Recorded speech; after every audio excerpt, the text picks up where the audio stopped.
This show contains spoilers and adult language. Listener discretion is advised. Movies with Ron, movies with Ron. Hell yeah, motherfucker. Movies with Ron. Saw this thing on Instagram. These people are talking about Macaulay Culkin being the Joker. Oh. It just reminds me that I want to see a movie where Batman, he's finally the greatest detective and figuring shit out, and he has no superpowers, so he's so vulnerable. But he uses his batarang and all his weapons, and he swings through the front door to get to the final bad guy and slips on a bunch of micro machines.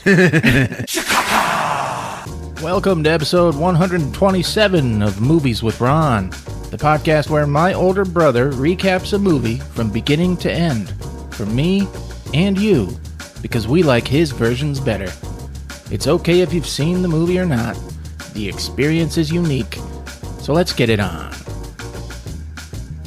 I'm Chris, your MC for the time being. Here with me tonight, Nurse Candy. Hey, everybody. And here he is, folks. He's the ball cracker, death on foot.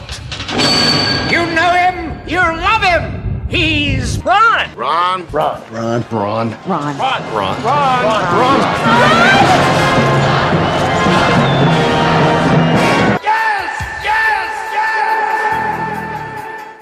Hey, Ron. Hey, guys. And say hi to Brian Wayne. Brian Wayne, what's up, buddy? Hey, Brian. And also say hi to Troy McIver. McIver. Not MacGyver. Oh. But that is pretty cool. He got on the Facebook, said, listening to Movies with Ron podcast, and I can't stop! Exclamation point. Well, welcome to the show, Troy. Yeah. I replied, PM us your address and we'll send you a sticker. I'm still waiting on that, Troy. All right. The part in Twins, the movie Twins from 1988, when Danny DeVito finds out he got all the shit genes. Yeah. That hurts too much. I was just thinking about it. You got all the leftover crap. Yeah, I mean, I guess he rises above it in the movie, but He has no choice but to just lay back and accept it.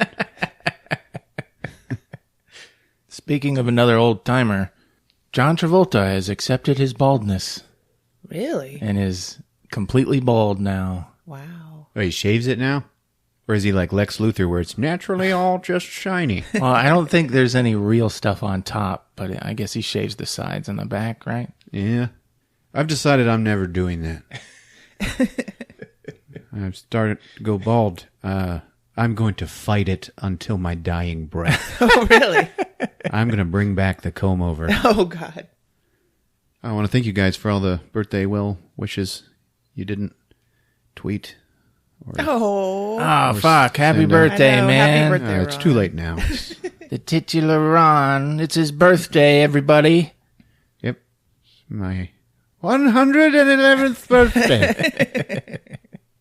I don't know half of you half as well as I should like, and I like less than half of you half as well as you deserve. Well, happy birthday, man. Thanks. My best present was getting to show my teenage little girl The Evil Dead for the first time. Oh, really? And she loved it. The original? Oh, yeah. Ooh. And she was like, at the end, she was like, well, did he die? And I was like, now you got to watch Evil Dead 2. We got this whole plan. Did she like Otis? Well, someday you'll have to show her After Midnight from 1989. After midnight, we're going to let our balls hang out. Terror has no curfew. If you go to IMDb and look at the poster for this movie, it has fold creases in it. All the best ones do, man. But it's an interesting poster. I don't know. It put the hot girl on the front, but it's kind of like her face coming out of the clock, Yeah. and her hair is going up. I guess she's hanging, but they reversed the image. It's Yeah, it's kind of weird. yeah. It's kind of awesome. Although the DVD has a different front cover, and you can tell it's like a cheap aftermarket Photoshop thing. And the tagline is, "Welcome to Fear 101. There will be a test." written and directed by the infamous Wheat Brothers, the guys who brought you the Riddick universe. That's right. Oh, wow. Ain't that some shit? And they invented wheat thins. Starring Gillian McWhirter, who you might remember from such films as Urgency, Progeny, The Dentist 2, and Blood Fist 7, starring Don the Dragon Wilson, WKA World Kickboxing Champion. I didn't know he did porn. I know, it sounds intense. Ooh, Blood Fist. Yeah. Ooh. It's Gonzo. It wasn't just me. You'd need a kickboxer to do that kind of porn. Also starring Pamela Adlon. Yeah. Mm-hmm. You might remember her from like Lucky Louie. Yeah, she's cool. Yeah. She's the voice of Bobby Hill. Oh, yeah, that's right. Isn't that incredible? It's like Bobby Hill, Bart Simpson. You know, they're always voiced by... Spunky women. Yeah, spunky women. Yeah. All right, After Midnight. We also got some Marge Helgenberger in there. Is that how you say it, Marge? Despite no E? Is it Marge or Marg? Oh, I don't know. Large Marg sent me. She's that, She's like a ginger... she's the older beauty from the first CSI. Right. You know, she was the anti... Who played Catwoman? She's a ginger version of that actress. Michelle Pfeiffer? Yeah. No way. No, I don't agree. You can't touch Michelle Pfeiffer. I'm saying she's a ginger version. No. We know she's not as great as the non-ginger version. Still no. But this is our first anthology movie. Yeah. That's Ain't right. Ain't it? You guys got any anthology movies you like? You want to talk about? This one. Oh, I only came prepared All right. to talk about this one. I'm ready. What about you, Candy? Well, before we talk about our favorite anthology movies, I want to play a game. All right. Let's do it. Spunk it up, Candy. now the topic of horror anthologies is something we are all well versed in.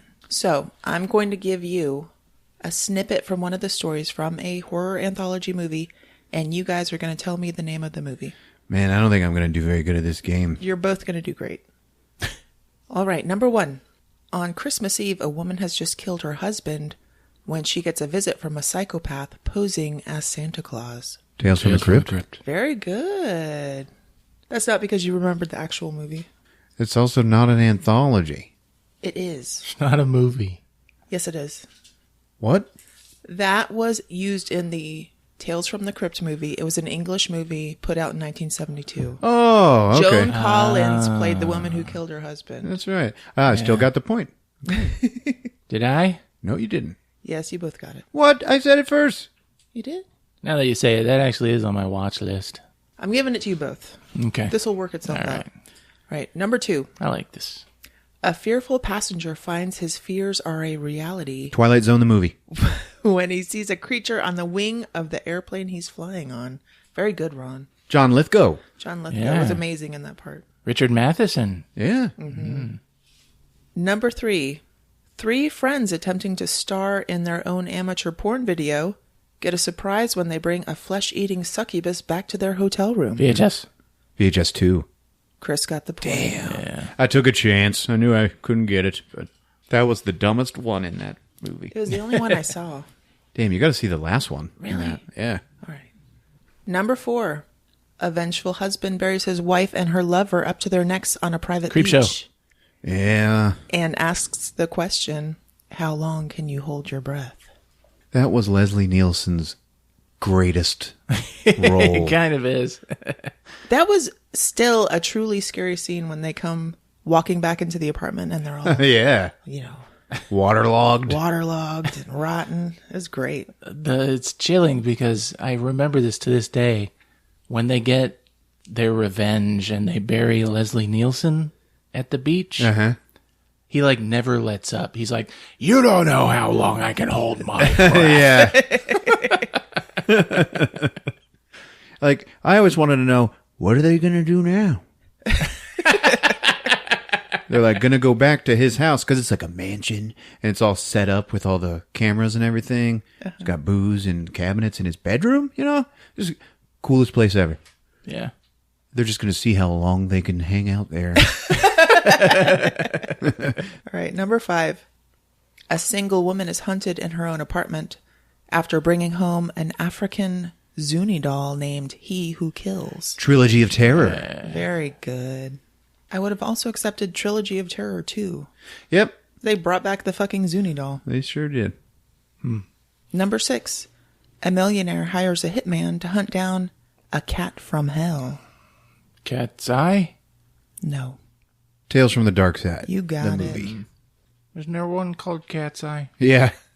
That's probably the next Craig answer. Sheffer. Like What? dating a gargoyle in that one. Who? Craig Sheffer. No, it wasn't Craig Sheffer. It was the guy who played Raiden in Mortal Kombat 2.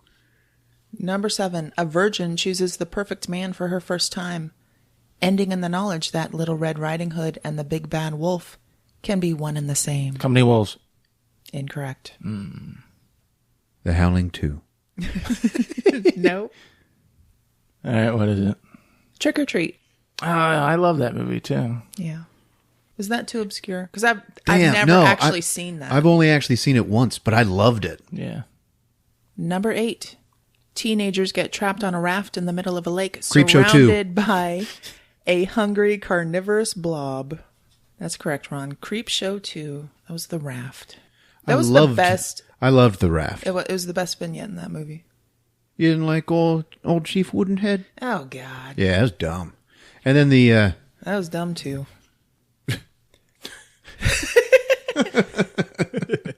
Okay. Can I get a ride, lady? Yeah. I don't remember anything of that one. That was dumb. All right, in every game, there's a question that's a stinker. We have come to that question. Number 9. A cosmetic surgeon's hands take on a life of their own and begin their escape from his body. Quicksilver Highway. Whoa, holy shit. You got that? The Clive Barker That motherfucker. is correct. Wasn't Yeah, it kind of ridiculous? It was Yeah. not well executed. No. But I do love Christopher Lloyd. The book was better. Yeah, it was. Print is dead. And number 10. A man pays for a service to help him quit smoking, the results of which can be painful to his family if he cheats. Cat's Eye. Good job. And that brings us to the end of our game. And Ron won 6-4. Good All job, right. Ron. Thank you. I'll let him have it. Birthday victory. I got my cake. So, Chris, what's your favorite horror anthology movie? I guess VHS 2. Really? Yeah. I don't really like the one where the dude gets the eye, even though it's not bad. But the wraparound story, where they're looking through the random apartment and they find the VHS tapes, Yeah. even that's like fucking chilling at the end when the shit happens in the closet. Yeah. But it's got, That one. yeah, it's called like Heaven's Gate or Safe Yeah. Haven. Yeah. Safe Haven. But then it has the one with the teenagers in the suburbs when the Oh, yeah. aliens come down, which is like, it's like a shaky cam nightmare, but excellently done. Just those two stories. That's what makes it. Which one of those had the one where it was the skaters filming each other? That was the viral one. Oh, yeah. That was weird. And there was like a cult. Yeah, I never saw that one. Oh, really? Yeah. Yeah. They killing zombies or something? It was like, yeah, I think so. Well, you ready for an anthology movie that's not as good as any of those?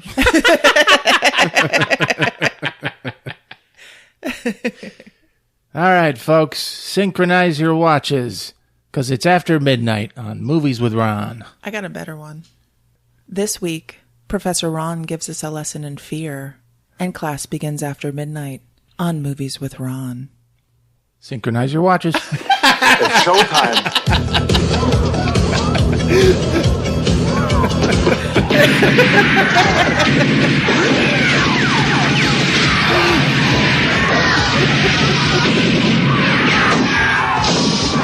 Get the people out! Come on! Get the people out! Well, if you like wraparound stories, man, in anthologies, the one in this movie is the best thing about it. Anyway, it begins a bunch of serious music playing. It's not too bad, you know. Mark Donahue, he's done music for, many things. No. Yeah. So yeah, it's just like 5 minutes of credits over black screen, that whole time. And it's just like, oh my God, come on. And then finally, at the very end, after midnight. We got this young blonde college co-ed. And she's just sheepish and she's just sitting on a bench, but you can tell she's like, like awkward doing just that. Really makes you not like her. Yeah. She's a pretty girl, but no one has any time for that.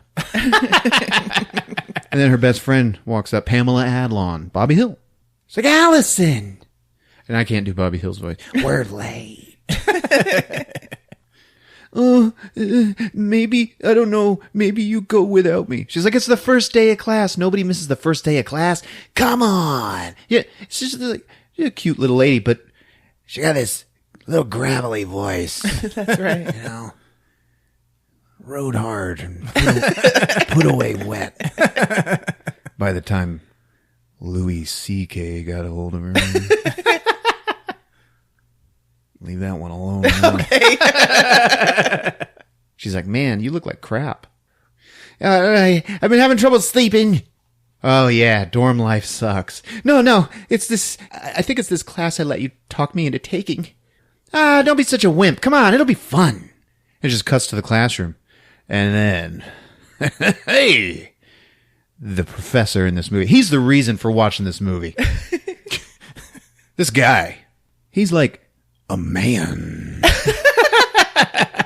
Yeah. Even a guy watching this movie, you're like, who is that guy? I don't recognize him, but I take note. Anyways, this sexy college professor. Good morning, ladies and gentlemen. I'm Professor Derek. Derek. The pleasure of guiding you through Psychology 102. More aptly referred to as the psychology of fear. Scared. Now, from what I understand, this has been a popular course in the past. So, being new here, I hope I can make it live up to your expectations. You may find my method of instruction differs from that of my colleagues. For one thing, I prefer to give you sources of knowledge you won't find in textbooks. And he just throws the book across the room. And everybody's like, hey, all right. And then there's this assy jock who's like sitting there. He's all mulleted. This is 1989. He's like, yeah, mullet and tight jeans. He's like sitting right in the front. And he's just like, all right, no fucking books. And Derek is just like, yeah, okay. Derek, he's quite a handsome man. The kind of guy who, like, gets up in the morning and puts on his jaw. Don't get me wrong. You'll work hard. You'll play hard. And you'll learn a great deal. And the assy jock is like, there's just one thing. I should give you a warning. It is my belief that to understand fear, you have to experience fear. So, if any of you are hesitant to explore new territory, now is your chance to walk out that door. And Allison looks at Pamela like, let's go. What, are you kidding? This is going to be awesome. I love getting scared. Something's going to happen. Man, what is wrong with you? And Derek's like, good. Not a coward among you. At least, not yet. So Derek, like, erases the board and he's like, fear. It's like a sixth sense. In some ways, it's more important than all the others. Perhaps that's because fear is the ultimate survival mechanism. Right about here, you're like, you know what? Who is this handsome man? And then you Google it. This is Rami Zada. Mm-hmm. Yep. Yeah. A 90s TV actor. You do a lot of softcore stuff. He may have. Licking a lot of boobs. Well, that was all I could ever get from those. How many is a lot? More than 4. At one time? Man. With this guy, I believe it. Look him up, Rami Zada. Even to this day, he's like, oh man, handsome dude. When we're afraid, we function at our purest level, our essence. Allison is like, oh man. So, what are you afraid of? Snakes? Fire? Dark places? And the assy jock is like, flunking this class? That's the only thing that frightens you? That and girls that say no. And everybody else in the room is like, oh my God. And then Derek like comes up and squares on him. Are you afraid of me? And the jock's like, are you kidding me? Perhaps you should be. Being human, I'm both dangerous and unpredictable. He turns to the whole class. If I were to tell you a monster was going to break in and rip off your heads, you wouldn't be frightened. No. Because you know from experience it couldn't happen. If, on the other hand, I were to tell you I was going to reach into this briefcase, pull out a gun, and blow someone's head off, that's something to be afraid of. And the assy jock, who we will refer to as AJ, is like, yeah, right. That doesn't frighten you? Of course not. Why should I be afraid of something I know you'll never do? That's exactly the point I'm making. Real fear can only exist when you believe that something frightening can occur. And everybody's just like staring at him. Then he pulls out a gun. Oh, yeah. And he just stares at AJ while he loads one round into it. It's a revolver. And he like holds the bullet up and he's like, does this change your feelings? And AJ's like, And then click, spin. And he walks right up to AJ. Anybody can kill. And he puts it to his forehead. Holy crap. Yeah, oh yeah. How do you know I won't? Come on, man. This isn't funny. No, it's not meant to amuse you. It's meant to frighten you. Okay, so I'm scared. Now you realize that I can really do it, don't you? He's crying. Like, AJ, please stop it. Of course, there's only one bullet in this gun, so you may hear a click instead of an explosion. But that click would be infinitely more frightening than if it fired. If it fires, you're dead. If it doesn't, who knows what I'll do next? Please don't! Why not? Don't you feel lucky this morning? Maybe we better just try and see! Click! Damn. Oh yeah, AJ is like, ah! He jumps up and he like pushes Derek out of the way. He's standing there shivering and he just turns and we all see that he just wet his pretty good fitting jeans. Oh, man. Yeah. Damn. And he's like, everybody's just staring at him. He looks down and sees that he wet his pants. And he's got this look on his face like, oh God. Oh. And he just grabs all of his stuff and he runs out. And then there's Derek standing there with the gun. Everybody's just like, what is happening? And he's like, he looks at them all. Like, he said that I couldn't scare him, but we all saw how wrong he really was. He was afraid. Like, Derek might be falling apart a little bit, you know? And then he just points the gun at the crowd. And they're all like, okay, yep, something wrong, this is bad. How about the rest of you? Are you ready to be scared? He lowers the gun. And then real quick, he puts it under his chin and he's like, I am!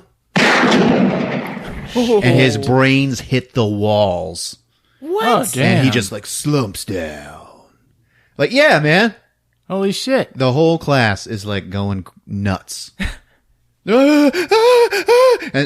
But they're all just sitting there, just like staring at his dead body. And then his dead body goes. And then it gets up. And he pulls the fake hairpiece and squib off of the back of his head. And he's like, yeah, that wasn't real. But it scared you because you believed it was. Allison looks at Pamela, who is in love. I'm wet, and I don't even know it. And that's what fear is all about. Any questions? And it just cuts to Pamela telling all of her friends, it was amazing! They're outside. And, what's weird is that Allison knew it was going to happen. No, I didn't. Well, you knew something was going to happen. It's just a feeling I have. But I do know it's not over yet. This is just the beginning. And her friends are like, hey, look who's coming. And across the street, you see AJ, like, walking. Hey, AJ, I hear that guy really pissed you off. AJ just comes over and the guy's like, AJ's smiling and he grabs him. What did you say? He's a bully, right? Yeah. Nothing. Hey, you guys might have thought this was a big joke, but I'll fix that bastard. The dean of staff didn't think it was so funny. And he leaves. It just cuts to class the next day. Although I'd hoped to share something special with you this term, I have discovered that there are those that disapprove of my methods and have asked me to make some changes. So, these are the books you gotta read, your comprehension of which shall be tested regularly. And everybody's like, oh man! Of course, for those of you willing to pursue a more adventurous curriculum, no one can prevent me from holding private seminars at my home. And it's like, what? Yeah, seriously. I can't offer you extra credit for attending, but what I can offer... And everybody's like, see ya, no. It's like, what?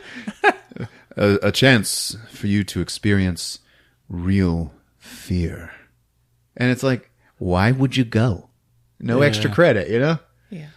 It cuts to some suburb on a dark and stormy night. Later that night, right? Allison and Pamela, they're walking. They're going, okay? I would totally go. I want to. No, we know I you go to would this go. class. This guy has had 4 boobs in his mouth at one time. And Nurse Candy's not going? I don't think so. Oh, shit. It starts storming. They're getting soaked. They got to run. And the music's all... Because they pass by another porch that's like across the street from the house they're going to. And on that porch is AJ. And he's like, drinking a beer. He's like, getting drunk and getting mad. It's Rheingold beer. It's a dry beer. They find like 3 other students on the porch, and they're like, did anybody ring the bell? Nobody's home. They just walk in. It's all dark, and it's a pretty nice house. College professor, Mm-hmm. He's got like framed pictures of people hanging on the gallows and stuff like that. It's all death. Oh. This is totally out there. Everybody turns around, and there's Derek just standing there watching him. And he's wearing like a nice pair of slacks and a house sweater. It looks like he's dressed like Mr. Rogers a little bit. But like Mr. Rogers and Jerry from Fright Night had a baby. No. So, are we all here? Allison's like, no. And he looks at her like, huh? There's someone else. And he just like slowly walks up to her. He is so sexy and manly.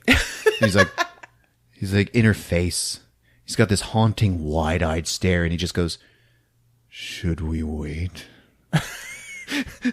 And she shakes her head like, no, and backs away. Because he's like, too much sexy. And he's like, all right. Then it's time to get started. It's all thundering outside. Started doing what? There's like 6 kids there. Scaring each other. Wait, what? All right, I'm ready. How do we do it? We're going to tell each other stories. Stories? What the hell? like, after what you did in class? Yeah. Like what, like ghost stories? No, true stories. The kind that can scare us. I've heard some bizarre stuff, but who knows if it really happened? Could it have? I mean, I guess. Isn't it more prudent to believe than to doubt? The more frightening a story, the easier it is to accept its truth. It becomes real as soon as you admit to yourself that it could have happened to you. And it fades to black. And we get our first story, which is dumb as hell. None of the stories are as good as watching Derek. All right. We cut to this nice restaurant. There's a couple. They're just finishing up dinner. It's the husband's birthday. The husband is played by the guy who rented the interactive porno in Amazon Women on the Moon. Remember that? Yeah. All right, he's this guy. He rents a porno, okay? And the lady on the porno, she's just like, she starts talking to him, saying his name. And he's like, what? And she's like, yeah, oh yeah, Jason. Let's do this. She takes off her shirt, and he's like, all right. He's like getting into it. And then the lady's boyfriend busts in, and it's Andrew Dice Clay, and he shoots her because she's a cheating bitch, because she's cheating with Jason. And then he points the gun at Jason, and he's like, this is your fault, Jason. He's in the TV. And Jason's like, he never says a word. He's just like, huh? And then Andrew Dice Clay is like, now you're going to have to live with this. And then he kills himself. Oh, Jesus. And the guy's like, oh my God. And then the real cops bust in and arrest Jason. Oh, shit. For murder.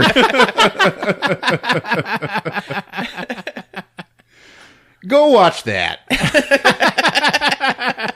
Talk about anthology movies. All right, so Be a pretty good horror story. yeah, it's Jason. It's his birthday. All right, and his real life wife. All right. She gives him a watch. It's dumb. I will never take this guy seriously after Amazon Women on the Moon. He's like, I love it. Yeah. She's like, I wish I could do more. This is I want to do something really special for your birthday, but then who knows what else I'll come up with. They're taking a romantic walk. You know, I think it'll be fun if we drive home the long way. And he's like, the old coast road? It's like, yeah, it'll be, romantic. It's going to take an extra hour. And she's like, yeah, maybe more. Uh-huh. And he, like all guys hearing this, is like, it's my birthday. I want to get laid. It's not going to happen if I have to drive for 2 hours, So he's fighting it, but guilt, okay? Mm-hmm. So they're driving. It's nighttime. She's like, that's funny. Look, the lights are on in the old spooky mansion up on the hill. Oh, somebody finally bought it. And then, flat tire. He's like, shit. He gets out, and he's got 2 flat tires. And he sees that someone has put thumbtacks all over the road. Oh. Which I don't think would flatten your tires. Yeah. They'd certainly stick in them. You might slide off the road after a while, but I don't know. No? Yeah, it wouldn't. No. This is great. It's just great. They're both flat. She's like, how? I just told you the tax. What do we do? I guess we wait till somebody comes. No, let's go to the house. We can call a tow truck. He's like, you really want to go up there? It's pretty spooky. Come on, let's go. So then they go, and they pass by the Crypt Keeper's front gate. Come on. Are you afraid? And he's like, no, but you know what they say about this place? 5 people got murdered here. That's just a story. Anyway, I wonder if the guy, that lived here, if he really used hedge clippers to chop off their heads. You'd have to be pretty strong to do it that way. Yeah, all they found was bodies, no heads or hands. And he's like, come on, babe, I'm a weenie. She's like, I'm sorry, I was just wondering. Let's go back. And she's like, look. And there is a light inside the house, and it goes out. She's like, somebody's home. And the whole place is like all overgrown and dilapidated with horror. And knock, knock, knock, knock, knock. There's nothing. Nobody comes. Ever. So they break in the window, and he's all whiny about it. It's high, and he has to boost her in. And her thighs get exposed, and it's all, it's awkward. Because he don't know what to do with thighs, Exposed thighs, creamy thighs. This young man, he has no idea what to do. Such a thing happens. And she gets inside. She's like, I'll go open the front door. And then she never does. And he's like, babe! He just never hears from her. And so he has to go and just try the front door. And it opens by itself. Oh. No, I don't think so. I think he just opened it. It was unlocked the whole time. Anyway, he goes in, and it looks like a haunted house inside. There's sheets all over stuff, and a lot of it looks like people standing there under sheets. So you're like, okay, I'm ready. Yep, yeah, somebody's gonna jump out here. And nothing, and it doesn't happen. And he's like, Joan! As he just wanders. He goes back, he finds the open window that he pushed her into, and no Joan, but her necklace is there and some blood. So he fingers it. And he just hears, Jason! And he runs! Joan! He's running through this house, looks like the Disney haunted mansion. The clock is ticking. And he pulls a sheet off of this clock, and it says like 2 or 3 minutes to midnight. And he looks down the hallway and he sees a door, and there's light like shining out of the keyhole. It's a pretty good visual, actually. He goes and he gets down and looks in, and there's just like a little table set up with a flashlight on it that's aimed right at the keyhole. He's like, where are you? He goes inside and he sees that, but then also on the table is 5 skulls and a whole bunch of skeleton hands. Ooh.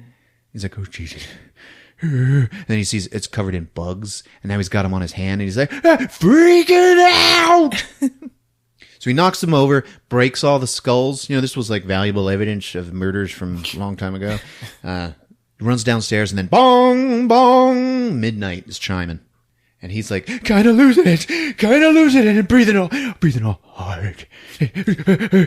And then at the end of like the big common room, like this set of Dumbledores opens up, and there's his wife standing there. It's like, Joan! And she like holds her arms up. She's like, Jason. And then the doors close again. Like they're opening and closing by themselves. Something haunted is happening. Oh. Okay. Mm-hmm.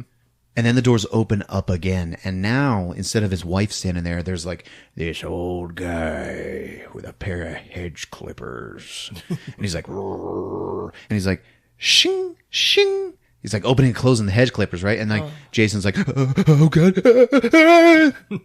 And the door's shut again. But he's freaking out. And he backs up into this suit of armor and clang, clang, clang. Knocks the whole thing over. He's like so terrified. And he's like, Joan! And now we see inside that room. And that old man, the killer, is his wife, Joan, as she's standing with her back to the doors. And on the back of her head, she's got a mask. And on the back of her body, she's got a different set of clothes. Oh. So, like, she's messing with him. Mm-hmm. Okay? And she's screaming, ah! And now we see in the rest of the room, there's, like, a whole bunch more people there. And they're, like, lighting candles at the table. And people are hiding. It's a surprise party for him. Oh, God. She's like holding these strings in her hands and she's pulling them. And that's how she's making the guy close the hedge clippers. Everybody's smiling with Joan. They're like, oh yeah, man, we are going to get him so good. And it just cuts to Jason. And he just stands up finally like a man. And he's like all steel resolve. Okay. And he's like starts walking towards the door. And inside, they got the cake all lit, and they're handing it to her. And she's like, he's probably going to kill me for putting him through this, but this is one birthday he's never going to forget. And then this one guy is looking through the keyhole, and he's like, he's almost here. Okay, everybody duck. And then they all do, right? And we go into slow motion. And Jason is like, coming at the door.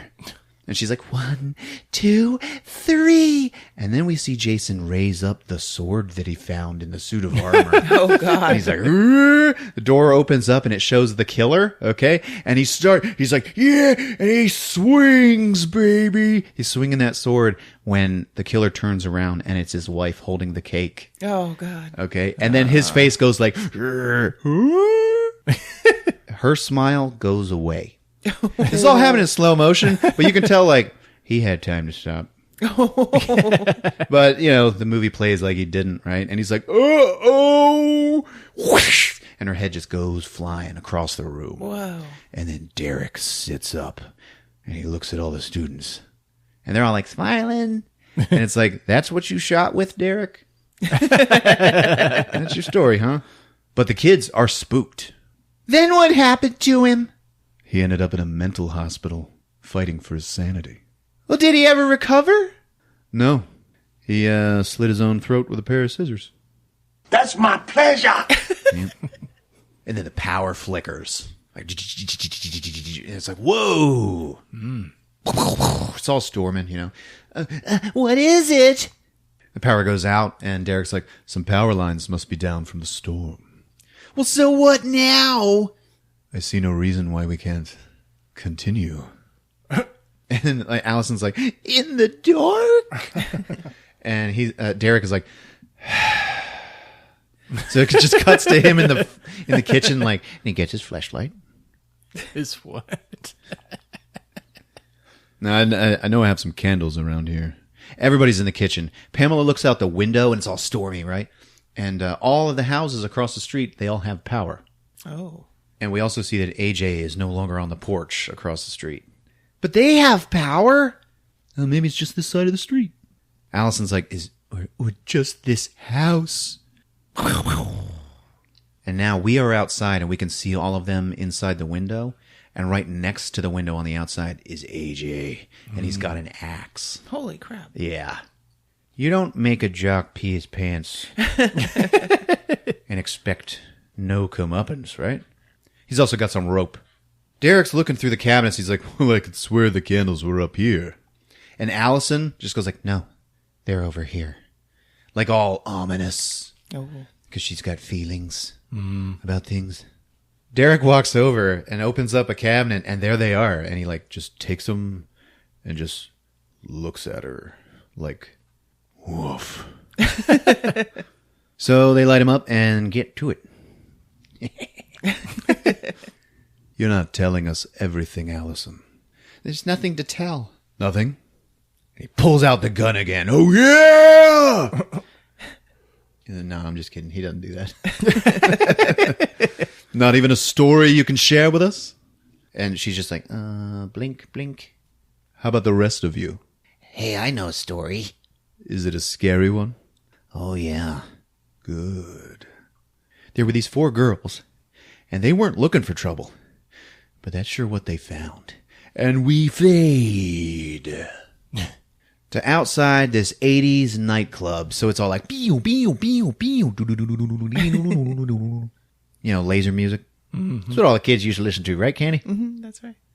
And it gets 4 teenage girls in line. And they're all worried because they're underage, and they're worried about getting carded. There's a couple of familiar faces in this little crowd. One of them is the chick who got her head shoved into the TV in the Dream Warriors. Oh, yeah. You know, welcome to prime time, bitch. But another one, the super young, scared of everything in life one, she's played by the daughter from Mr. Belvedere. Yep. Oh. Nothing. I'm looking at blank stares, people. No idea. Nobody remembers Mr. Belvedere. It was the greatest show in the world. You remember the sports announcer from Major League? Uh-huh. He played the dad in the family. And he was a sports announcer. Oh, really? Yeah. And his butler was Mr. Belvedere. Yeah.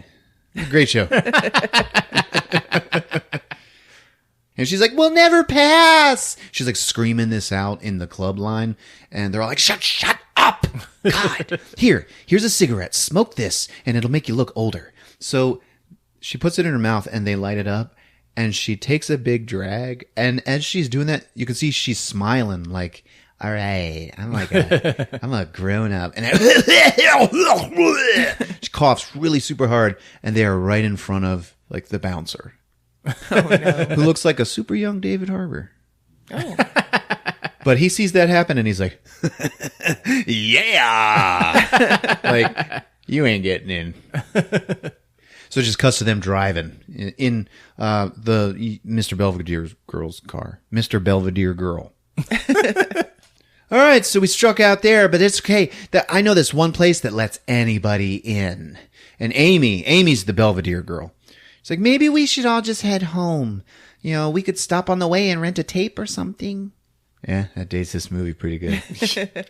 So we got Amy, we got Jennifer, who's like brunette and, just shut up. I've got the plan. She's the one who's like dragging everybody out to clubs. Mm-hmm. And then also Kelly, who is the blonde, the primetime bitch. Okay. Okay.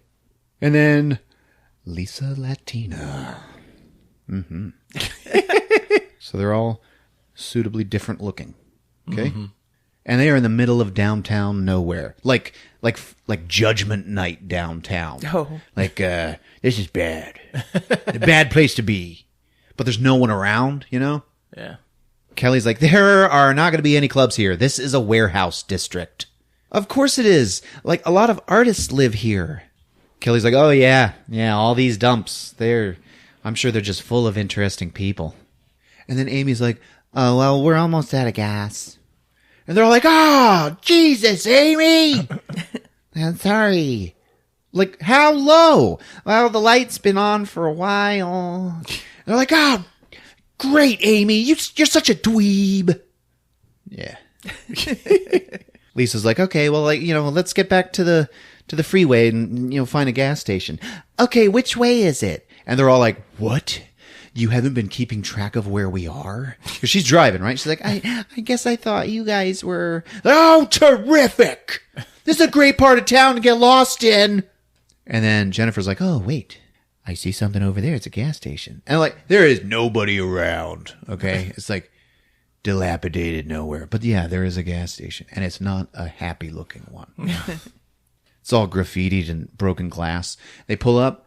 Amy's like, oh, good. They have super unleaded. My dad would kill me if I used anything else. And Kelly's like, yeah, fill her up, Amy. And the pump is like cut off. There's no hose. No. Yeah. This isn't a joke. Look, man, it's not the end of the world, I mean, maybe there's a phone here. Maybe there's a phone in there in the gas station, right? Mm-hmm. And it's closed and like abandoned. Okay. You guys are going to go in there? Yeah. I mean, come on. I'm staying out here. And Kelly's got to stay with her to like babysit her sort of. Mm-hmm. Cause she's just such a downer. Yeah. No sense of adventure. Anyway.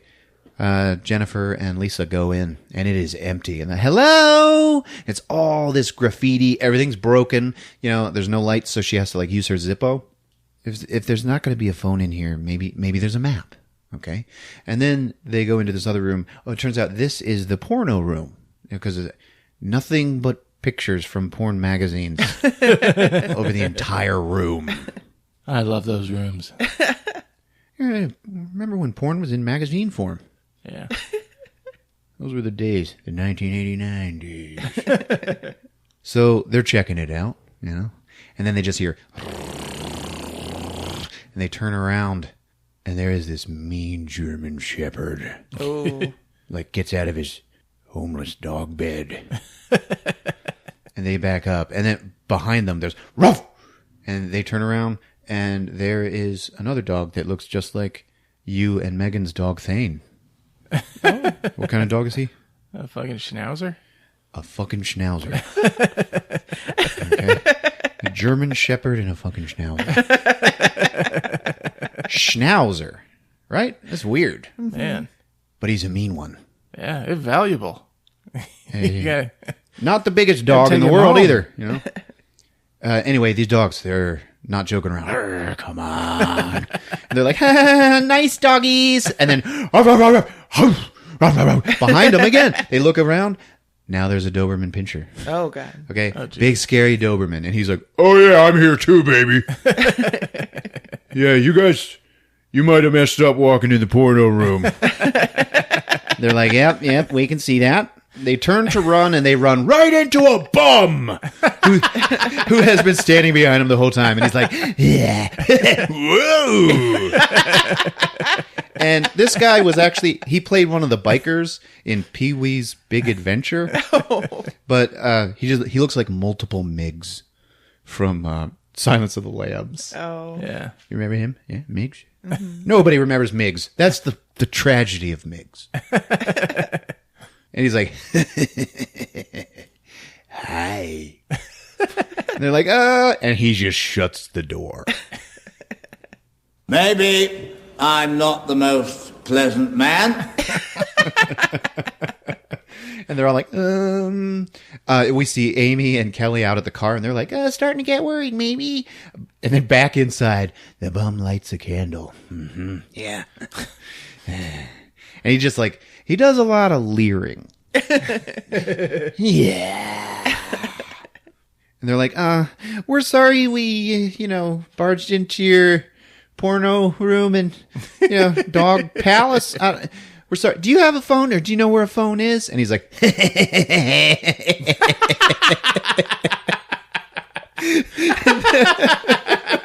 they're like, can you tell us how to get back to the freeway?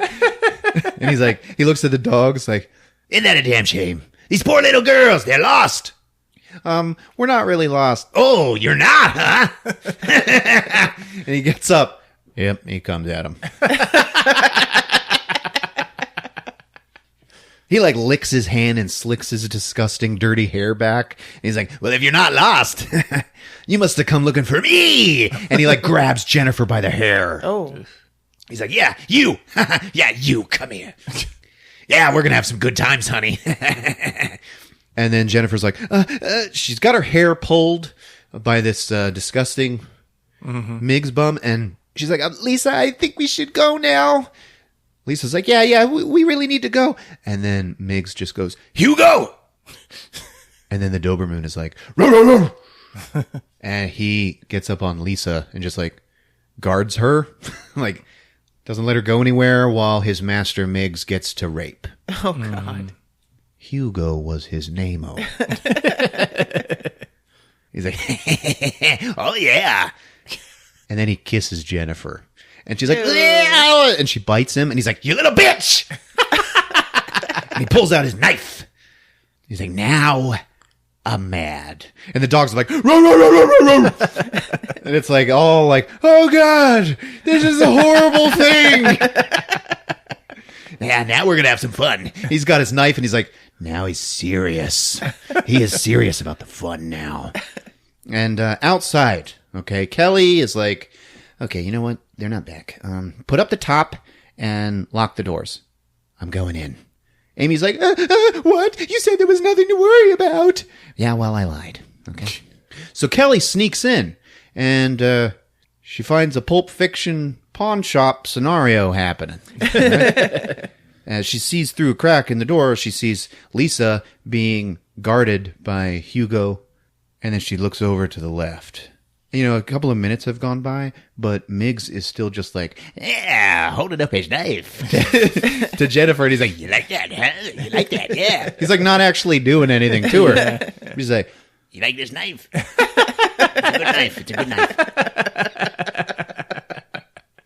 Oh, baby, you like that, huh? And all of a sudden, you just hear Amy yell out, Kelly, if you think I'm waiting out there alone. And then Kelly just puts her hand up, like, stop. And the bum hears this. He's like, huh? And he, like, puts the knife right to Jennifer's throat. He's like, you got friends? Ha! You got friends? And she's not answering. And he just goes, Chuko! It's the German Shepherd. Mm-hmm. Chuko and Hugo. Oh. Yeah, no, those are mean dog names. Anyway, that scares Jennifer. She's like, yes. How many? Just one. So then he's like, all right, come on. And, he's got her hostage with the knife to her throat. And they walk out into the rest of the gas station. And they find Amy just standing there. Like, oh, yeah. All right. Come here. And she's like, He's like, come here or I'll cut her. And Amy's like, oh, God. And she just walks towards him like, come let me have you. And, time to start running! Yeah. Man, that took a long time. She starts walking towards him and he's like, now we're going to have some fun too. Okay. And then bang, Kelly hits him with a pipe from behind. Yeah, and like, he's out cold. That's it. All right. They're all like, now it's time to start running. Okay. Now they're running. They go outside and the dogs, man, the dogs are going crazy. Oh yeah. Miggs. I thought when I was watching this, I was like, it's like, he's like old Greg. Old Greg. You think you can learn to love me? Oh, I remember that too late. All right, you know what? He's not Miggs. He's old Greg. He's out cold. Okay. And then here come the dogs. So they all jump into the car. They're trying to unlock it. They're panicking. They finally get in. And then here come Hugo and Chuko. Yeah. And Thane. Thane is always third in line. Yeah. So Kelly makes Amy let her drive. So she speeds off about 20 feet and crashes. Oh. Yeah. Like 20 feet. Like, all right, boom. Like that's how long it took. And Hugo and Chuko are on the car like, come on! And then through the window of the gas station, I'm old Greg! He comes flying out and onto the car, and he's like, laughing! I'm old Greg! And he's got a knife, and they're like, oh God! He's on the roof, and it's a soft top, okay? So he's like, stab it into it! Oh, damn. And Kelly speeds off, okay? But he holds on pretty good.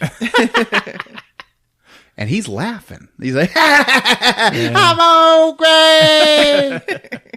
Let me in! They're like, oh God! He's just like, keeps stabbing the roof, okay? And everybody's screaming and panicking. And he's just laughing. He's like, rip it in! He like makes a big hole in the roof. And they're all screaming and crying. And he just goes, she's also going like 50 miles an hour down this downtown road, okay? And he's just like, no problem! Down through the hole, he screams, you want to play? Let's play! And then he just stabs Kelly in the shoulder, who's driving, right? And, and he's like, ha, ha, ha, ha. Like none of this is a problem for him. Yeah. Okay? She is really hauling some ass, and he is holding on so nice. He is crazy, okay? She ends up like screeching the brakes and then slides the car sideways. And now old Greg is on the side of the car because, like, you know, gravity. Mm-hmm. And he's like, hold it on! And he just looks behind him and sees they're headed right for a parked car. And he's like, ah! Boom! And that's the end of old Greg. He just crushed to death right then. Oh, damn. So they stop, okay? And like his dead face is stuck in through the window. And Amy is flipping out. No. Because, oh my God! She like, in her panic, she like touches his face. like real quick. She doesn't know what to do. Oh my God! Like touched it like real fast. And Jennifer's like, calm down. It's okay. He can't hurt us anymore. Kelly, the driver, okay, she's like looking out her window. And she's like, well, he can't hurt us anymore, but they sure as hell can. And everybody looks, and real far away, but coming up fast, are Hugo, Chuko, and Thane. Oh. They are coming. They're like, just like, and it's really far away. Like you see these tiny ass dogs that are just like hauling ass. And like this part, like you see these dogs, man. They keep showing these dogs like real good running, like coming. You know, there's Hugo and Chuko, and Thane's like real far behind them. Yeah, it's kind of like a "Who let the dogs out" moment, you know. Mm-hmm. Uh-huh. But like these dogs, you know, Hugo and Chuko, yeah, they're a little more like. Fuck the police! Fuck the police! Oh yeah. Yeah. These are more those type of dogs. Thane's trying though. Just get on with this story. So the car won't start. They could just drive away and get away from him, but it won't start. And Amy freaks, okay? She's like, let me out! They're like, no, what are you doing? Don't get out of the car! She finally gets out. She's like, they're gonna get us! Our only chance is to run! And she just takes off. She cuts and runs, deserts her friends. Wow. Okay? She's in like mom jeans and shoulder pads. Okay? Mm-hmm. The dogs pass right by the car. They're just going for Amy. Oh, damn. Kelly's like trying to start the car, and that's when they all just watch the dogs take down Amy. Oh. And it is kind of like, whoa. Amy! Hurry, Kelly! And then she finally gets the car started. Vroom, vroom. And she like drives up to go and like run him over, but she stops because they could see that Amy is like already getting rocked and rolled by these three dogs. Like she's already dead. Oh. And they're like biting the hell out of those mom jeans. Amy's just lifeless. We gotta help her. And Kelly just stops. She's like, it's too late. I'm gonna back this up. She just drives away. Yeah. And they leave Amy in the street. Oh. Dog meat. And then the dogs are like, hey, hey! And now they just drop Amy and follow the car. Yeah, that's right. They don't give up. They're coming! But it's a car, so they leave the dogs in the dust. Okay? It's okay. Cars are faster than dogs. Right. Did you know that? Oh, yeah. Okay. How about that Amy, though? She was a trooper. Yep, she took one for the team. Everybody's okay because of her. Jennifer, though, she's guilt. It's all my fault. And Lisa's like, no, it's not. We're gonna be fine. Like, their friend is dead. Oh. Yeah. Like a mile back. And Kelly's like, oh, shit. The car's out of gas. Oh. Yep. So they're like, oh, God, okay, let's get out. And they get out, and, it's not long before... oh, my God, let's run! The dogs catch up! They catch up to them. Now they gotta run, and they gotta run through alleys and stuff. And they're like, oh, my God, like pushing garbage out of the way. And Kelly is, like, stabbed in the shoulder, so, of course, she trips. Oh. Kelly's also in some weird, one-piece jumpsuit with a belt. It's kind of weird looking. Kind of stuff you used to wear. Nuh-uh. She had parachute pants. She had one pair. She wore them every day.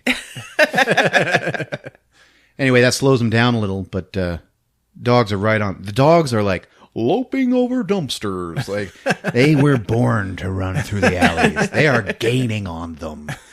There's like a maze of like brick alleys and fire escapes and garbage. They finally get to a dead-end fence, and they're all like, no! And the dogs are like, ha ha, we got him. All right, here we go. So they start climbing up. Jen gets over. Lisa has to help Kelly because of her stab. And they pull her up. Lisa gets up just in time. She, tries to kick one of the dogs. But they're like, hey! So then they just stand there and watch the dogs going nuts for them on the other side of this fence, okay? They back up and they look around. They see that they're in the center of this warehouse with no exits. Oh. Okay. Mm-hmm. And then the dogs start making a hole in the fence. They're going to be through any minute. So they go and they bust into this one building. It's like a warehouse complex. It's like open air. And they shut the door against the dogs just in time. Okay. Oh, good. And they have to hold it shut. And they look in and it's just full of barrels. They're all marked flammable. What do we do now? Kelly's like, we run for it. But if we move, they'll get in. Well, at least we can try. At least two of us will make it. Maybe. Lisa's like, wait, I got a better idea. And then it just cuts to the doors just opening. And the dogs, huh? And the dogs just walk in. They're all like for real? Okay. We're coming in. Okay. So they just walk in. Behind them, we see Jennifer and Kelly are behind the doors. And now Lisa is way off in the middle of the room, around all these barrels. And the dogs are just standing there. What's going on, you guys? What are you doing? Hey, you mutts looking for somebody? And Chuko's like, yep. Oh, well, come on. And she lures them down a hallway of barrels. And they're all like, seriously? We're just going to come down here. You're at the end. We're here. We're coming. Okay. She's like, yeah. That's what we're doing. Come on. And now we see Jennifer. She takes off her jacket and dips it in one of the barrels. And then she and Kelly sneak out. And it's yeah, the girl's got a plan. Just a reminder, Amy is dead in the street somewhere. Oh. So Chuko's leading, and he's like, hey, where you going, baby? Why don't you slow down? And Lisa's still backing up, and then she just goes, ah! And she runs. But she runs on the outside of the hallway of barrels. And as she gets to the outside of it, she just starts pushing barrels over. And all of this flammable liquid is just hitting the ground. As this is happening, these dogs are ah! They're legitimately scared. Oh, no. Okay. You can see them slipping around in it, and they're probably peeing. Oh yeah, it scares them. They don't know what to do, okay? And she keeps running down the line and pushing barrels and just filling the floor with fuel. She knocks over another barrel at the end and has now blocked them in. Mm-hmm. Okay? And the dogs are like, oh, hey, wait a minute. They are freaking out. And then we see Kelly strike the Zippo and light Jennifer's jacket. Okay, she's getting ready to throw it, and the dogs are like, whoa, whoa, whoa, whoa, whoa, whoa, whoa, whoa. You're going to burn us? For real. Yeah, so that now the jacket is lit, and it's like, throw and go. They throw it, and they shut the doors, and they run. And then, boom! And like the doors blow open, and it's nothing but fire! And these 3 girls, they're just like standing there watching what they did. They killed some dogs. They were mean dogs, so, they're happy about it. They're like, we did it. Let's catch our breath, okay? And then we just fade to Derek and the students. Yep. And Derek's got this look on his face like, yeah. That really happened? Sure it did. My sister told me about it. And she knew someone who went to their high school. And we see AJ breaking into Derek's basement. Mm-hmm. You know, those basement doors that are on the outside? Oh, yeah. Like Wizard of Oz storm shelter type Twister. thing? Yeah. Oh, Twister, yeah. And Allison is like, getting a feeling that something is going on. AJ's down there. He's like creeping in the dark and there's thunder. And he's like, he's got his axe and his rope. That's all a man needs. And then he finds some lighter fluid and he's like, yeah. And he turns and he sees the boiler, the furnace for the house that's in the basement. Mm-hmm. Yeah, we live in Florida. So we're like, what's that? But I guess it's a thing. Allison stands up. We should leave now. And Derek just looks at her like, hey. We're not done yet, Allison. It doesn't matter. And he stands up and he gets up in her face. And he's like, sexy and in your face. But it does. You still have a story for us. You do know a story, don't you? Yes, but I can't remember it. And he goes, don't worry. And he takes her by her shoulders. It'll come to you. And then sits her down. And then he sits. This is about to get weird.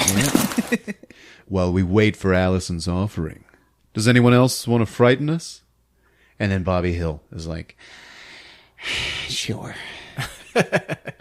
It scares me just thinking about it. But here you go.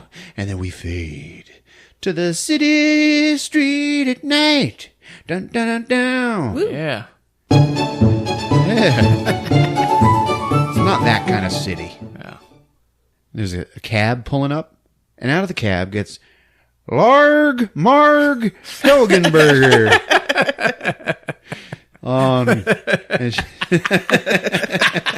Larg Marg sent me. She's a ginger. Shut up. Catwoman. Yeah, she's on crutches, okay? She walks into this office building, and there's a security guard in the lobby, and it's nighttime, okay? She just got back from a ski trip where she broke her leg. Oh. The security guard's like, Alex, welcome back. Hey, look at that. Broke your leg. She's like, yeah, thanks. Yay, man, you went skiing, you broke your leg.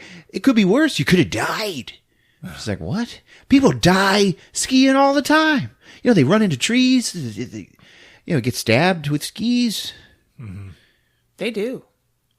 Stabbed with the skis? Have you been skiing before?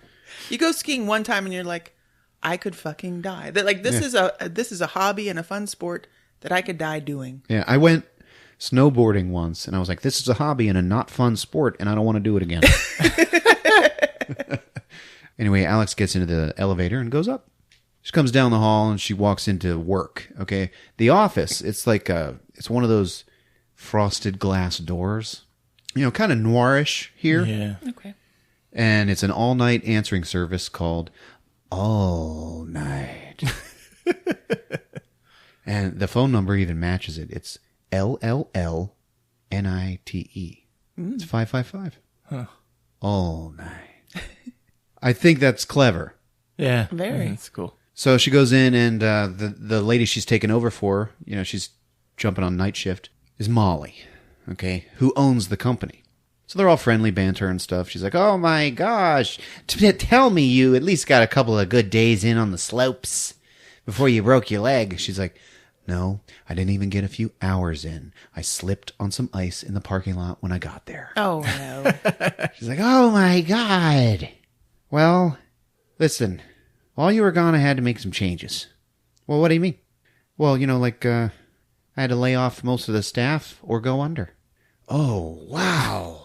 So yeah, things are different than they used to be. When I started this business, it was like, oh, man, I had like a dozen girls working for me. It was great.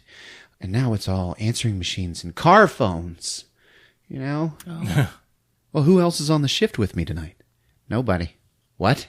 You're the night shift and I'm the day shift. Oh. Hey, I have to work here all alone? Afraid so. Oh, great. Thanks. And then, bam. Is the sound it makes when someone calls the answering service. I'll get this one. And it's like the old style switchboard. She's got to plug in a cord and wear a headset. Service. Oh, yes, I can tell who this is. Uh-huh. Okay. She hangs up. This guy, he has called 10 times in the last 2 hours. He's calling for that soap star, Vanessa Birch. He sounds like a real nut. Must be a fan. All right. I'll see ya.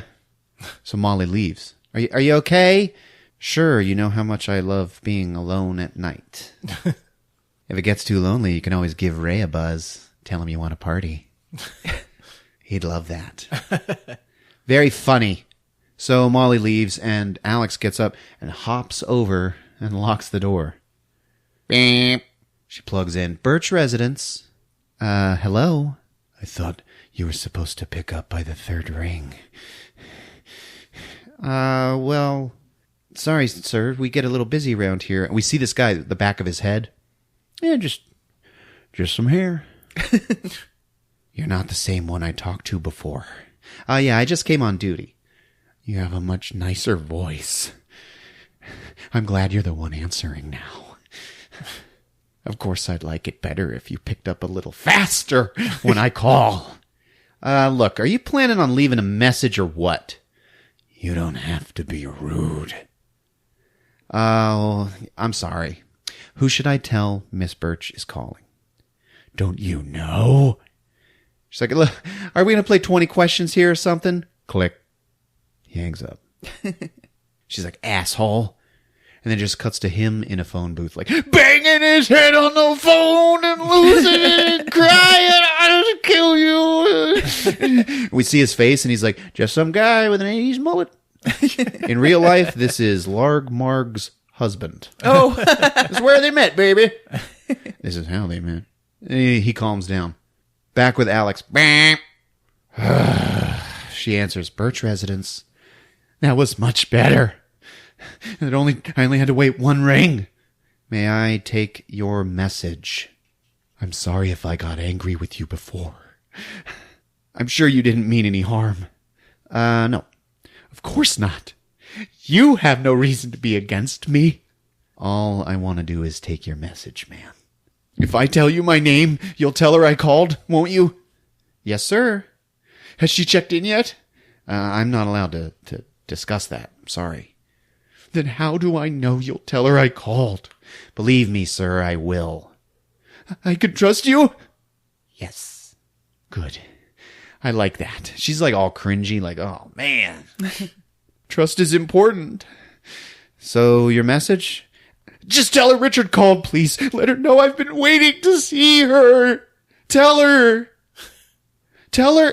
And then he looks out the phone booth window and he sees a car pull up to this building that he's in front of. Oh. And she's like, yeah? That's all. And he hangs up. And he's just staring. And this lady, she's a lady. She gets out of the car. She's like in a red dress. She's got red hair too. She walks around and kisses the driver. And this guy in the phone booth is just like, he is heartbroken. It appears we have lost our sex appeal, Captain. Yep. So it cuts to that lady, Vanessa Birch, walking into her house, her apartment. And she picks up a cordless phone. She calls in for her messages. Oh, hi. Yeah, there is this one guy that's called you about a dozen times tonight. Oh, no. He said his name was Richard? Oh, God, no. Is something wrong? Did you talk to him? Well, yeah. And you have to ask me if something's wrong? He did seem pretty strange. So he's been stalking her, you know, and she's like, I just don't know how he got my home number. Oh, my God, what if he has my address? Do you want me to read you his messages? No, don't tell him you've talked to me. Okay. I just want him to leave me alone. And then she just hangs up by collapsing the antenna. So, yeah, that's it. Didn't even say bye. The Birch lady goes and looks out the window, and she's just looking around, and we see an empty phone booth. Oh. Yeah. Back at All Night. Alex is making coffee, and it beep, beep, like 8 times. She finally gets over there and picks it up. She doesn't even say hello, and the guy's like, did you give her my messages? Excuse me? Don't play games with me. What did you tell her? Well, now we can see him, and he is no longer in a phone booth. He's like on a home phone, like with a cord, like he went home. Yeah. I'm sorry, sir. I haven't talked to her. I know she came home, so don't lie to me. I don't like being lied to. Why would I lie to you? Because you're just like her. Click. Largmarg is like, oh, Jesus. Yeah, she pulls out a paper, reads off a number, and like makes a phone call herself. The person answers. Like, Miss Birch, hi. This is Alex from All Night. That guy just called again, and he knows you're there.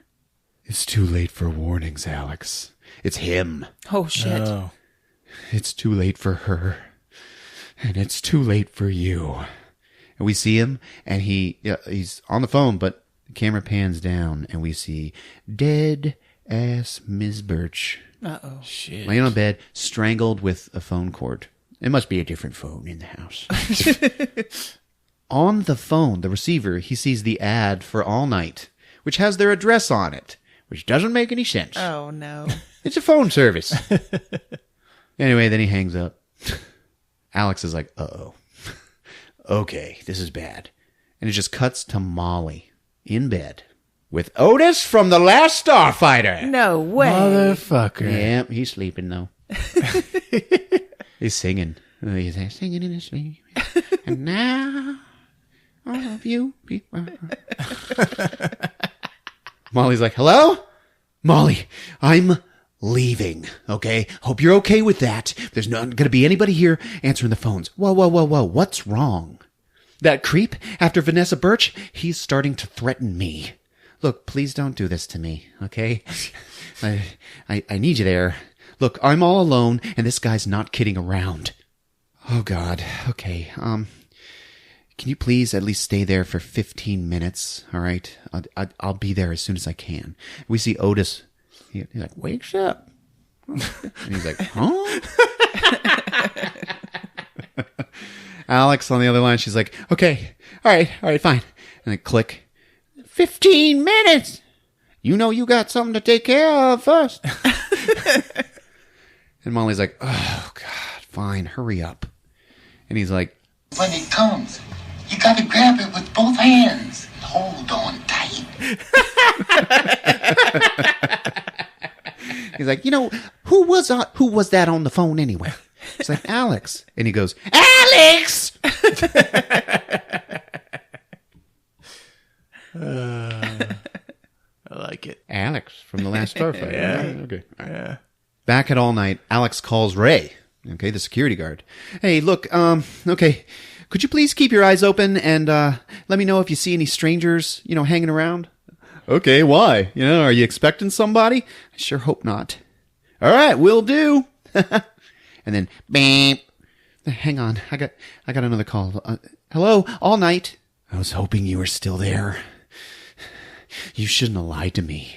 What do you want? I want to make sure you never lie to me again. It's like, I am calling the cops. And if you show up here or have any ideas about hassling me, you're going to jail. You hear me? And then, nothing. She's like, hello? Hello? Is somebody there? She's like, who is this?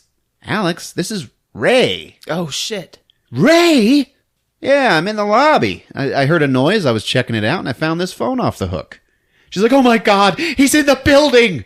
Oh, there's no time to explain. Call the cops. And when Molly shows up, have her wait down there with you.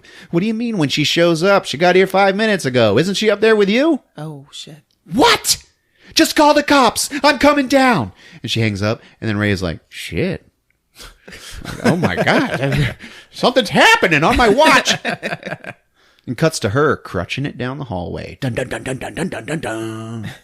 She goes and pushes the elevator button. It's like, ding, and then dead-ass Molly stumbles out. No. And it does that thing where the doors are like, lightly shutting on her head over and over. Ding, ding. Alex is like, oh, God. She goes to the stairwell. She gets down one step and then immediately tumbles her ass down the rest of them. I'm serious. It's ridiculous, and it's like she wasn't even trying. Okay? Okay, she's like, oh God, oh. And like one of her crutches is broken because this was the wooden crutch days. Yes. Remember those? Yeah. Before we invented metal? Before we discovered it, you know? Anyway, she looks down the steps and sees somebody coming up. Oh. Yep. So she hurries back up and into the hall. She's now hopping her way back down the hallway, but she has one good crutch, okay? And every time she passes a light on the ceiling, she smashes it. So there's a big shower of sparks, okay? And she's like, dun dun dun dun dun dun dun dun dun dun dun dun dun dun, breaking them lights. She goes around the corner just as the guy's coming out the door, and she just keeps busting lights, you know, like you do. And she goes and locks herself back into the all-night office, okay? Then she takes her last good crutch and breaks it over her knee and makes a spear. And she just stops and waits. And the guy, like, comes up. We see him in front of the frosted glass door, and he just stops. He's just standing there. And she doesn't waste any time. She's going to take care of this. She just lunges and stabs him right through the glass. Shit. He falls in, and it is Ray. Oh, God. Oh. Yep. And he's like, oh. And he just looks up at her, and he's like, Alex, what the hell?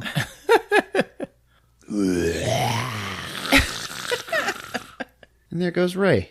Oh. He just wanted love. Anyway, beep, beep.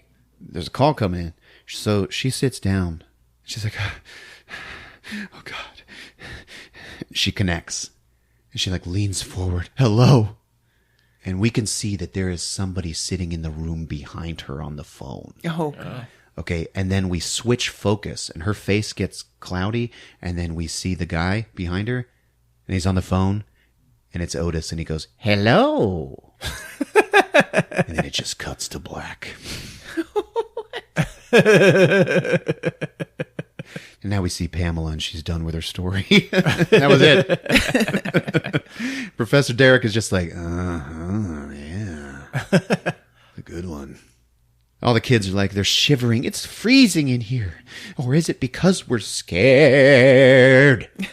Derek's like, all right. And he takes the flashlight and he heads to the thermostat. Well, I'd better go down and check out the furnace. Allison's like, wait, don't go. Why not? I'm starting to remember. Remember? My story. And he's like, oh, honey, no, the movie's almost over. It's too late now. But and he just goes to the basement. And the kids are all like, is your story pretty scary? Uh-huh. What's it about? Us. Down in the basement, Derek comes down the steps, and he's in the dark, and then he steps in a big puddle of water. And he's like, And he points the flashlight at the stairs to the outside door. And he like looks in the stairs. Like he checks under them. Mm-hmm. Where somebody would be hiding. I thought that was pretty smart. Usually in horror movies, all you got to do is hide under the stairs where they could totally see you. Yeah. If they were looking right, Anyway, then he turns around and he sees the furnace is out. So he goes and he gets down and he relights it. He stands up and turns around and there's AJ! Oh. And Derek sees that he's got an axe. And he's like, what you doing? It's payback time. And then, bam! He knocks Derek out cold with the butt of the axe. Oh, no. Upstairs, Allison senses something has gone wrong. It started. All the kids, they're talking to Pamela, like, what is with your friend? What is wrong with her? And Pamela is even like, I don't know, but man, I'm really starting to like reconsider, hanging out with her. She's freaking me out lately. Allison goes to the basement and finds AJ hanging Derek upside down from the rope. Like he's got the rope swung up over a pipe, and he's like hoisting Derek up into the air, who's just like hanging by his feet. Oh. He's like knocked out. Allison's like, don't do it. And AJ just goes, shut up. It's not too late to stop. Yeah. Well, it was too late for him the minute he pulled that shit on me in class. This'll be worse. You're damn right. I'm going to make him cry like a baby. All the rest of the kids show up in the basement. Hey, what's going on? AJ's like, come on down. I'm glad you finally made it. The party's about to start. One of the guys is like, hey, look, AJ. And then AJ just holds up the axe and he's like, back off! Okay, whoa. And then AJ like pours lighter fluid in a big circle around Derek, who is now awake and just watching him. I don't hear anybody laughing. What, you don't think this is funny? I think it is. And he gets down into Derek's face, who's just staring at him, okay? And Derek goes, go ahead. Scare me. And he just smiles. And it's like, man, Professor Derek. Yeah, fuck yeah. Damn. Will you marry me? And then AJ lights a match. And he's like, you want to be scared?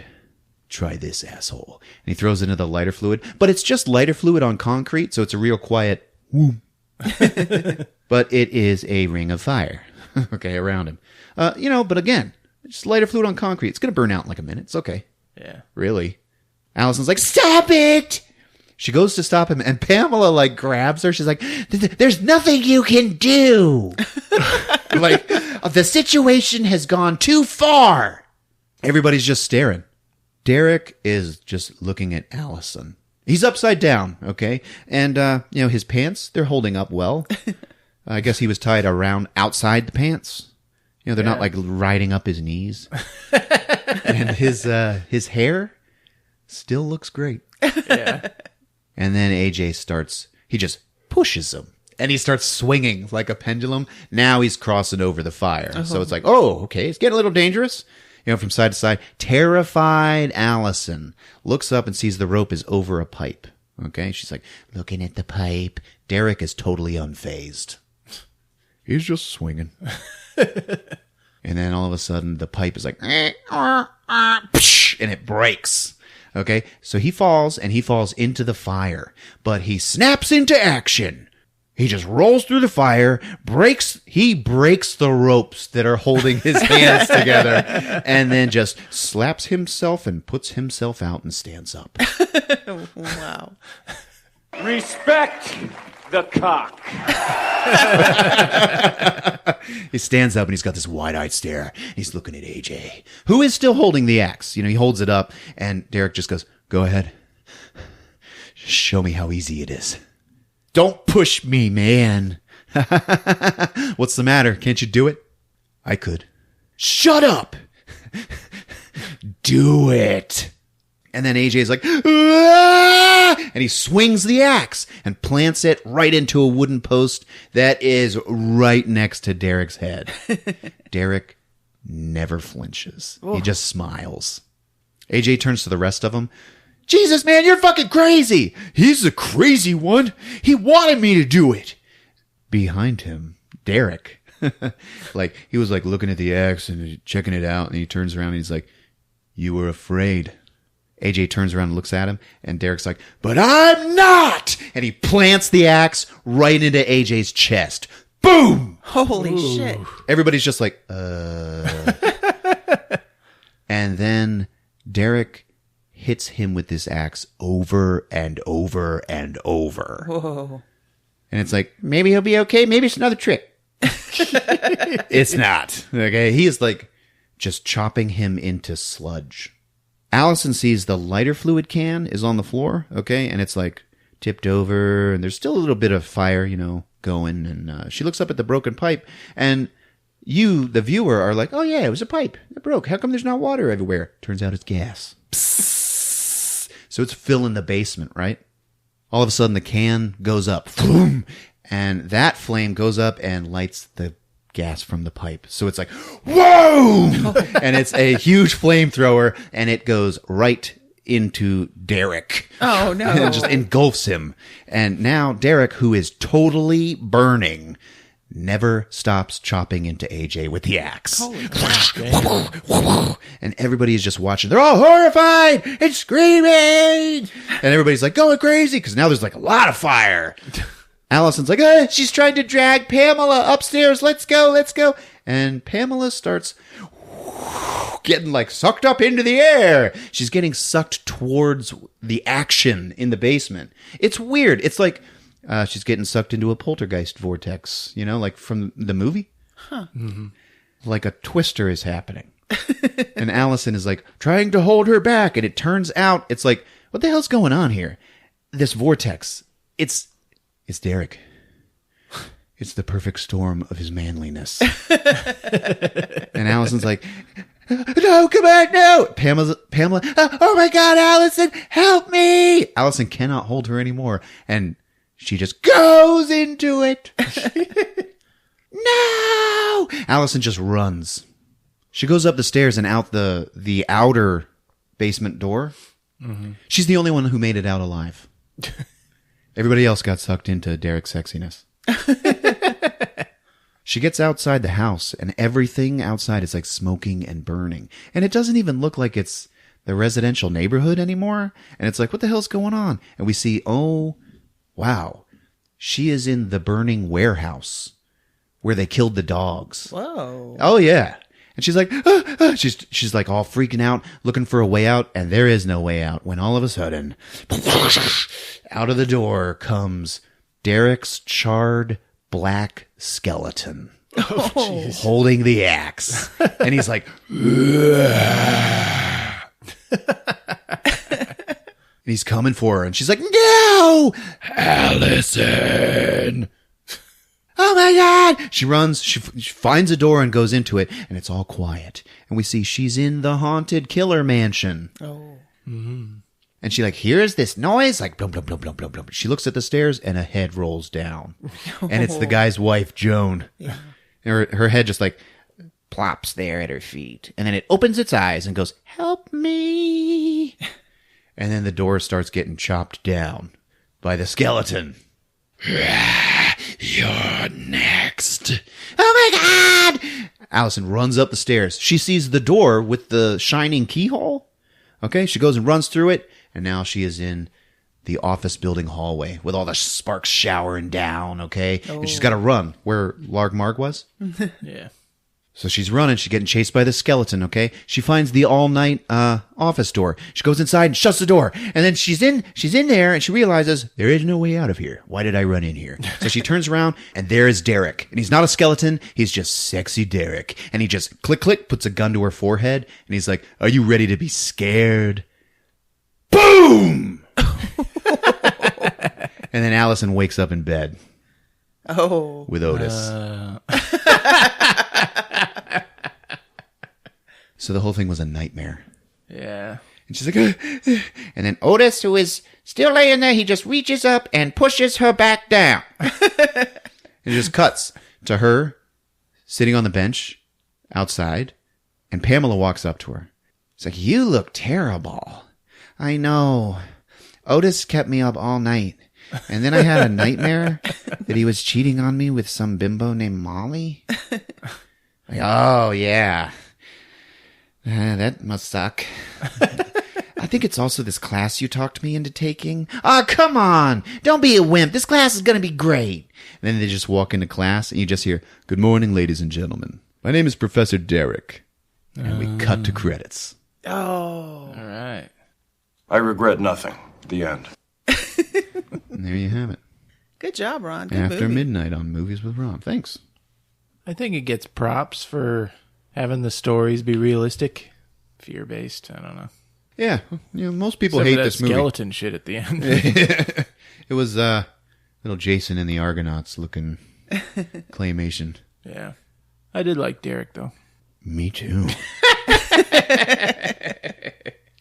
Yeah, it's not a great movie, but it's definitely worth a watch. And this is one of those that I would stay up late hoping for Skinamax, but instead I would get this. Yeah.